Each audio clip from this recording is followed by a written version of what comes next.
अरे भिकमंगिया, क्या देख रहा है? हाँ, हलवा है क्या? दिहाड़ी लगा जा, दिहाड़ी लगा। গত ম্যাচটা ইডেন গার্ডেনে দেখার পরে এই ম্যাচটা দেখে ভাই দিল্লির ব্যাটসম্যানদের উপর ভাই দয়া আসতেছিল।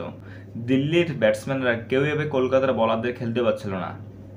দিল্লির হয়ে হাইয়েস্ট রান করেছে কুলদীপ যাদব। হ্যাঁ, তোমরা ভুল শুনতেছো না, যে দিল্লির হয়ে হাইয়েস্ট রান করেছে কুলদীপ যাদব।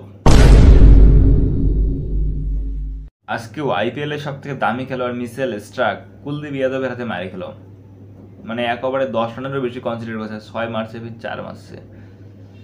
সো বুঝতেই পারছো ভাই কুলদীপ যাদব আজকে কতটা প্রাইম ফর্মে ছিল, যে ব্যাট হাতে দিল্লির সবথেকে হাইয়েস্ট রান করলো।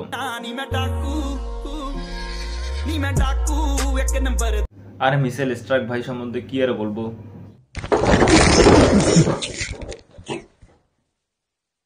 আজকের ম্যাচে ভাই হর্ষিত রানা ক্যাচ ধরতে পারছিল না। মানে ভাবা যায় হর্ষিত রানা ভাই মানে একজন ভালো ফিল্ডার, বাট ক্যাচ ধরতে পারছিল না।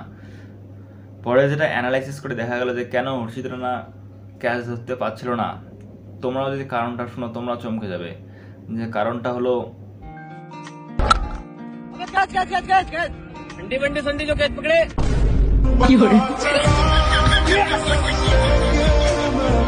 Field salt. ভাই কত বিপক্ষ দলের বলারদের গায়ের মধ্যে সল্ট দেবে, যেখানে দিল্লির ব্যাটসম্যানরা কেউই আজকের ম্যাচে ঠিকঠাক খেলতে পারতেছিল না।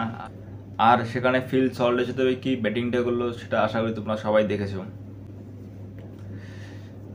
সো গত ম্যাচে বলারদের পারফরমেন্স কেমন ছিল সেটা আমরা সবাই জানি, আর আজকের ম্যাচে বলারদের পারফরমেন্স দিন আর রাত তফাৎ।